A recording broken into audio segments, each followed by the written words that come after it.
I thought I'd pop on quick and show you what I've been working on this week and today. And this morning I woke up and I fancied doing a bit of sewing with my machine, and I haven't fancied that for the whole week. So I'm going to carry on with my pouffe.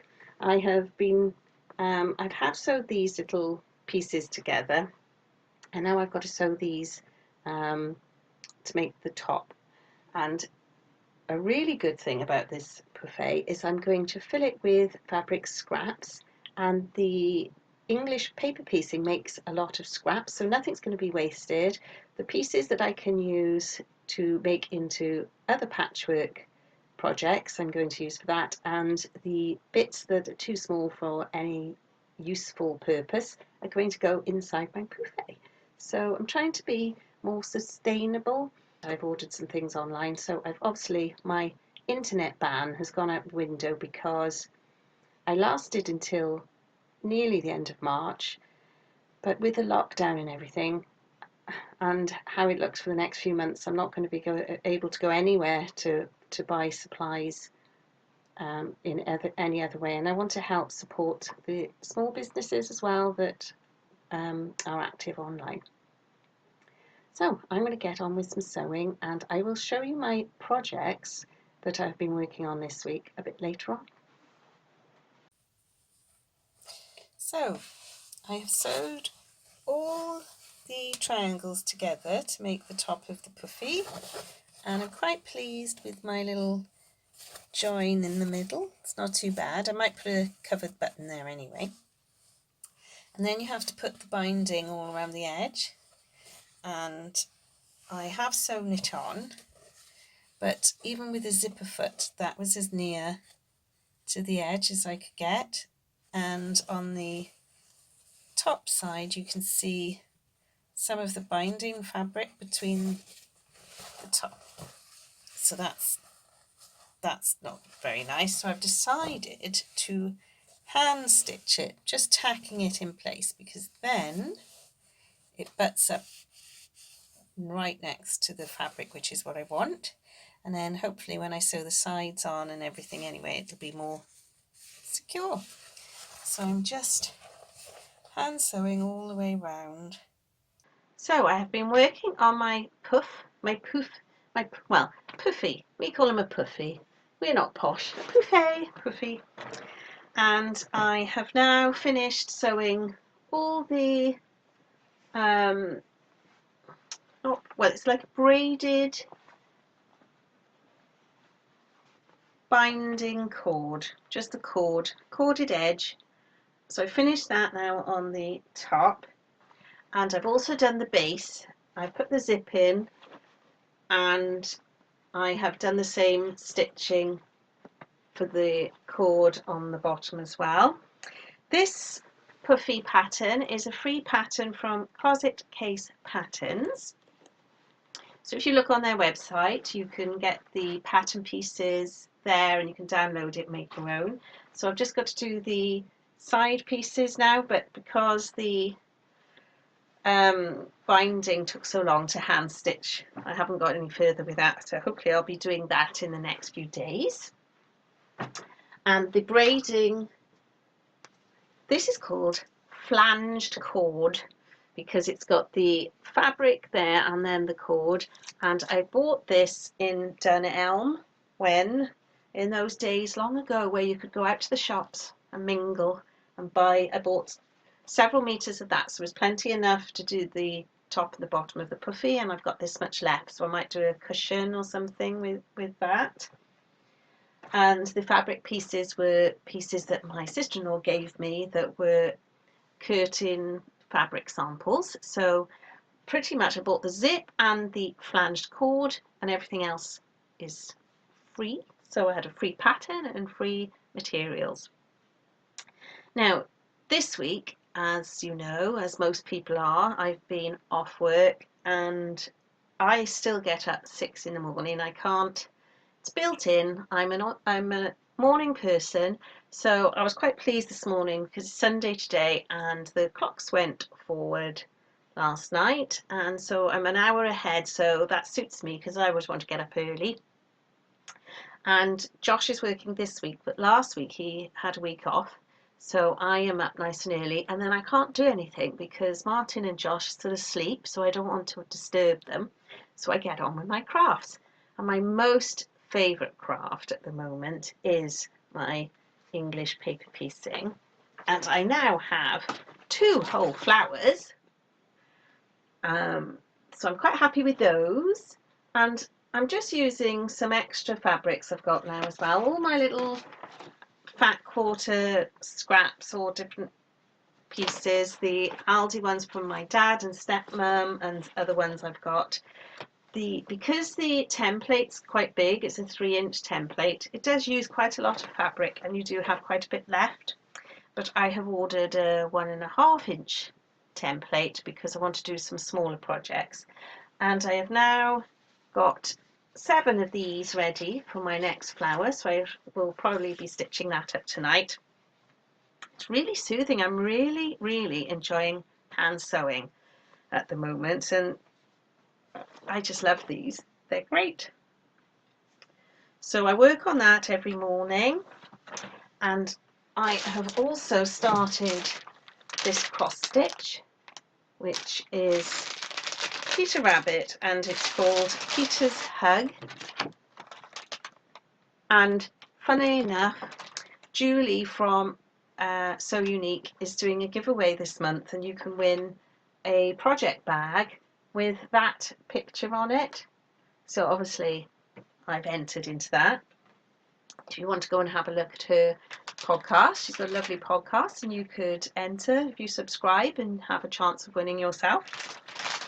So I've been working away on this cross stitch, and I like this one because it's whole crosses, no half crosses. And it's nice, it is simple. It says simple, easy step-by-step instructions inside, and it is really easy. I don't know if you can see how easily you can see, but you can see the mum and Peter just starting to be formed there. I try and do a strand or 2 every morning, and then I think I'll just do another one. But it does take a long time, but none of these crafts are for rushing, and we're going to be home quite a lot now, so it doesn't matter how long they take. Sorry about the rustling. And I have been working on my ash path mitts a little bit because it's a glorious day today. It's really windy but sunny, but I have been told that it's going to snow, and Jodie told me it's snowing up with them today, so we might get snow.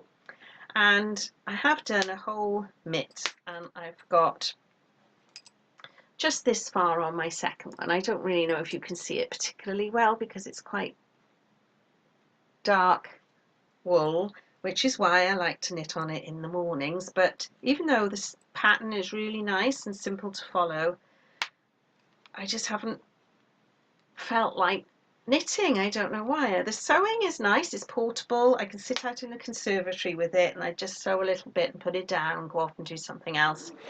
It just seems to be more soothing at the moment. But I am hoping to finish those soon.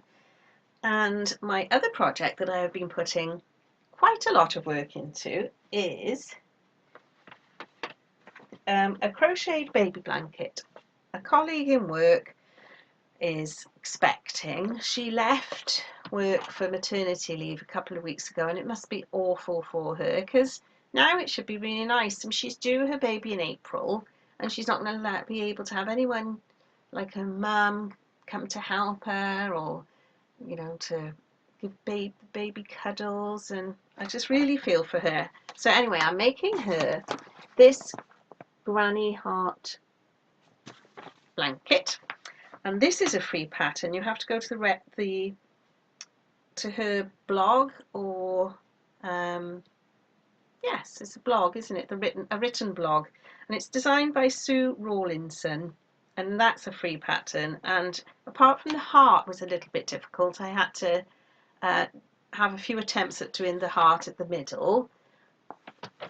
Other than that, it's really easy, and I just think it's because I only ever do sort of basic crochet. I haven't really done anything fiddly. I've done a few amigurumi, is that how you call it, the little animals, and go round and round, but I always get the stitch count wrong with those. So this is my progress with that. I don't want to lose my my stitch. Let me just hook myself back on,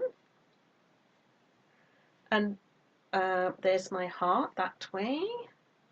Let me put my needle in it. Right, so that's how far I've got so far. I've got so far. My friend told me, she doesn't know I'm making it, but I did ask her what her favourite colour is, and she said teal, and that's, you can't really tell. Maybe when it's, well, it's not the right colours, doesn't look like the right colours. But her favourite colour is teal, and trust me, that heart is teal. And then she said, and also she likes rainbow colours. So I thought these are like the colours of the rainbow, because it's violet, indigo, blue, green, yellow, orange, and then I'm going to do red, and then I'm going to do a nice little trim, and this is going to be a car seat blanket, because I thought, as it's so colourful, although she is very knit worthy or crochet worthy, because she does like anything I make for her and her little girl. Well, for her little girl. I thought she'd probably have colours and things in the baby's bedroom that might not necessarily, I'm upside down, be these. So I thought, well, if it was for a car seat, then it doesn't have to be that big, but also it doesn't matter what colours it is. I mean, I think it's nice and bright and cheerful, but she might have neutral colours in the nursery, I'm not sure. So I'm hoping to finish that soon, and I'll probably have to post it to her. And she doesn't know she's having a boy or a girl, so that's suitable for either. And so that's pretty much all I've been working on this week, but I have had some acquisitions, and I think it was either Tuesday or Wednesday. It was the beginning of lockdown where we weren't allowed out, so I think it might have been Wednesday, and the postman came and there was a parcel for me, and I thought, I haven't ordered anything. And a little while ago, Tina from Simply in Stitches, although she's now known as Fancy Lady Cross Stitch, had said she is trying very hard to get me into cross stitch, which I do like doing, but and she said she would send me some, it's more rustling now, sorry, some different kinds of Aida fabrics and different fabrics that aren't Aida that you can use for cross stitch, because I was curious about different types of materials you can use. And she sent me a whole stack of different ones. I mean, that one looks like it's been tie-dyed, so different colours on there, and there's, I don't know if you'll see, but that one's sparkly, and there's a lot of it. So, I mean, it's folded up, and and all the different ones, she's put little labels on, so I know what they are. So if I do like them and I want to use them again, I'll know which things to ask for.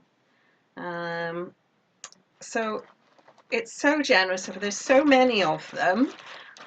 I can make loads of different projects with those, and I'm definitely going to. I'm just going to have to think of some things to make. Thank you so much, Tina. And not only that, she put in a lovely Yankee candle, and the little parcel smelt really nice because it was had this candle in it. Spring Love, that's what that one's called. Very appropriate for spring. And then also she sent me this 1950s Needlewoman magazine, and I love the 50s. I like social history, and I can't believe that in this book all the original pattern pieces for the different projects. I mean, this one is tissue paper.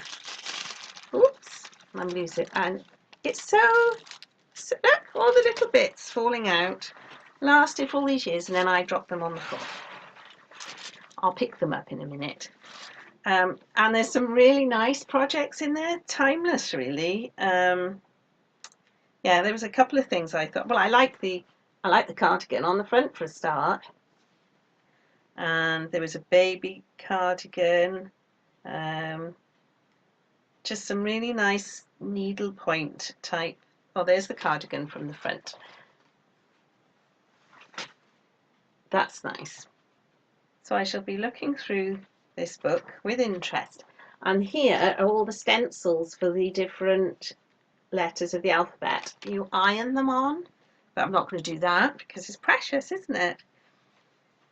Oh, and this one, I thought this was nice. I'll gently open it up.